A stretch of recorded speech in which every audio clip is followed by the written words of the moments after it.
ब्रह्मचर्य, सेलिबेसी। आज हम बात करने वाले हैं कि किस तरीके से हमारी 100 यात्रा में ब्रह्मचर्य अलाइनमेंट्स करता है और किस तरीके से हमारे जीवन को सफल और समृद्ध बनाता है।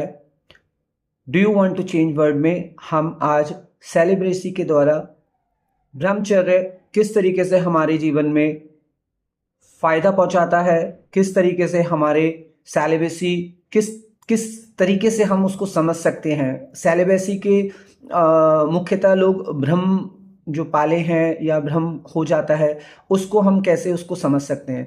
तो हम खुद को भी है ना सेलिबेसी के द्वारा अलाइनमेंट करके अपने जीवन को सफल समृद्ध बनाते हैं और हम अपने समाज को भी सफल और समृद्ध बनाते हैं जब हम स्वयं ब्रह्मचर्य सेलिबेसी का पालन कर रहे होते हैं या फिर हम सेलिबेसी को सही से समझ रहे होते हैं और साथ के साथ समाज के साथ साथ हम दुनिया को भी बदल रहे होते हैं सेलिबेसी के द्वारा। तो कैसे, किस तरीके से, आइए हम जानते हैं। अंत तक वीडियो में बने रहिएगा। तो बेसिकली पहले हम ये जान लें कि सेलिबेसी ब्रह्मचर्य है क्या।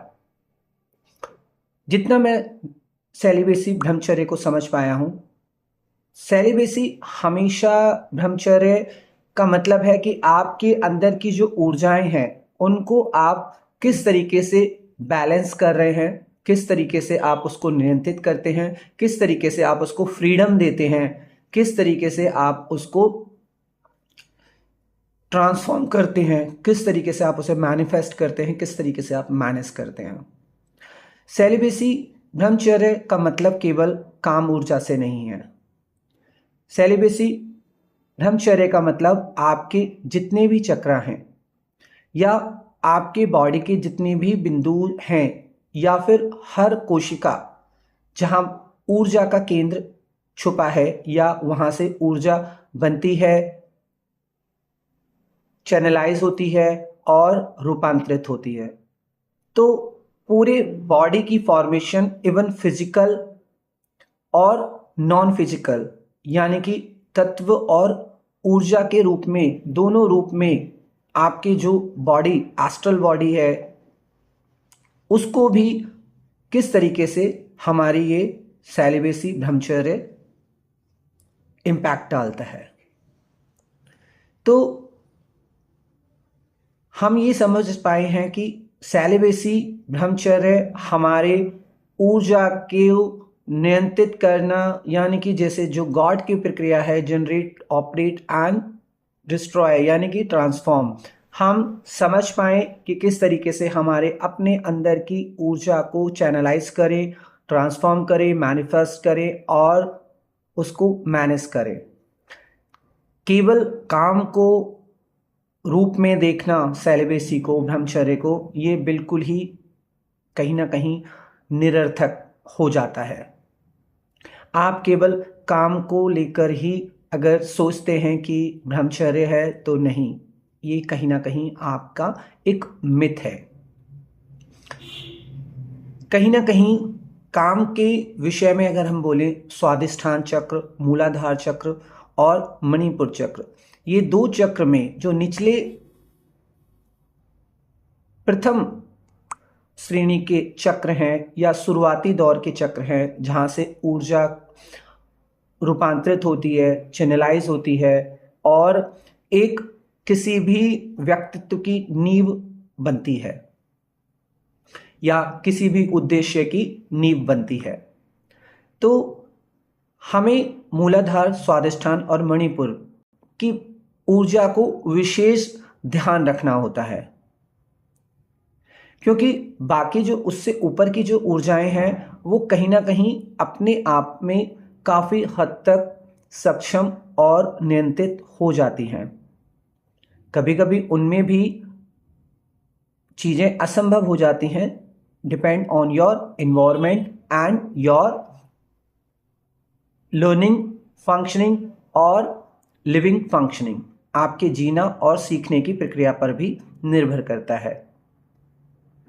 तो ब्रह्मचर्य में अगर हम देखें तो मूलाधार, स्वादिष्ठान और मणिपुर चक्र में जो हमारे कोई भी ऊर्जा बन रही है, मान लीजिए एग्जाम्पल ले लेते हैं कि आप जिसको काम ऊर्जा बोल रहे हैं, कहने के लिए वो स्वादिष्ठान चक्र की ऊर्जा है, जिसमें हमें विशेष रूप से कहीं ना कहीं किसी भी व्यक्ति के साथ उसकी सामने वाली ऊर्जा के साथ भोग करने का या संभोग करने का इच्छा उत्पन्न होता है।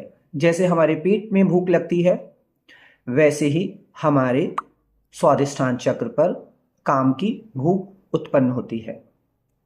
कभी कभी ये भूख हमारे मूलाधार चक्र पर आ जाती है, यानी कि जब हम अपने मूलाधार चक्र को अनियंत्रित या फिर आध्यात्मिक प्रोसेस के कारण या फिर किसी और अन्य कारणों से हमारे ऊर्जा मूलाधार की नींव की ऊर्जा को बैलेंस नहीं कर पाते हैं या फिर हम उसको बैलेंस करने का प्रयास करते हैं, तब वहाँ पर भी हमारी ऊर्जा का जो स्टोरेज है उसको सही से ट्रांसफॉर्म करना, मैनेज करना और मैनिफेस्ट करना जरूरी होता है। मूलाधार ऊर्जा कहीं ना कहीं हमारी एक इनिशियल और शुरुआती बेस स्टेबिलिटी की ऊर्जा होती है। अगर वो जब मैनेज नहीं होती है या फिर उसका संबंध मान लीजिए हमारे मणिपुर चक्र से भी जुड़ा है, जब हम जो भी भोजन खाते हैं, जैसे मान के चलिए मणिपुर चक्र हमारे भूख से संबंधित, हमारे फिजिकल फॉर्म से संबंधित हमारे को तृप्ति कहीं ना कहीं दे रहा है हमारी फिजिकल बॉडी को, और जो हमारा स्वादिष्ठान चक्र है वो हमारे बॉडी के बाद माइंड लेवल्स की जो भी इंद्रियां जुड़ी हुई हैं या फिर और तरह के जो विजिबल इनविजिबल भोग हैं उसके लिए है ना ऊर्जा को चैनलाइज करता है। और मूलाधार हमारे आत्म तत्व से जुड़ा हुआ चक्र है जो कि आत्मा को तृप्ति प्रदान करता है। आत्मा पहले से ही तृप्त है, इसीलिए हमें मूलाधार का एनर्जी ऑलरेडी सभी में नियंत्रित रहता है और कहीं ना कहीं वो तृप्त रहता है। जिन ऊर्जाओं में मूलाधार अतृप्त होता है यानी आत्मा अतृप्त होती है, तब इस तरह की एनर्जीज कहीं ना कहीं चैनलाइज होने के लिए हमें ध्यान और योग की आवश्यकता होती है। अगर हम काम की बात करें तो काम भी इसी तरीके से हमारे अंदर भीतर उत्पन्न होता है। इसको हम अलग अलग तरीके से चैनलाइज कर सकते हैं। जैसे मान के चलिए कि हम अगर काम से ग्रसित हो रहे हैं तो हम 3 दिन, 1 हफ्ता, 21 दिन का एक व्रत लें। अगर हम 21 दिन का व्रत नहीं ले सकते हैं तो 3 दिन का व्रत लें। 3 दिन का भी नहीं ले सकते हैं तो 1 दिन का लें। और आप अगर इस स्तर पे हैं कि आप 1 दिन के व्रत में भी आप नहीं अपने आप को रोक पा रहे हैं तो आप घंटे का व्रत लें और साथ के साथ आप स्व यात्रा को शुरू करें, जिसमें ध्यान, योग और भी बहुत सारी आध्यात्मिक प्रोसीजर हैं, उनको आप देखना शुरू करें। इस वीडियो में हम ये पहला पार्ट आपको बता रहे हैं। मैं इसका अभी दूसरा पार्ट बनाऊंगा, वो भी आप देखिएगा, जिसमें मैं और बेहतर तरीके से इसके विषय में बताऊंगा। इस विषय पर मैंने काफ़ी लेट वीडियो इसलिए बनाया क्योंकि इसके अंदर बहुत कुछ छुपा हुआ है।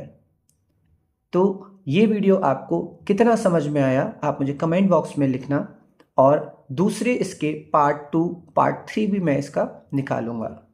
जितना संभव होगा मैं इसको एक्सप्लेन करूंगा और इस टॉपिक को हम और बेहतर तरीके से समझ पाएंगे। तो ब्रह्मचर्य सेलिबेसी का ये पार्ट 1 आप देख के मुझे कमेंट कर दीजिएगा। ये इतना ही है, और आपको क्या समझ में आया बताइए। Thank you.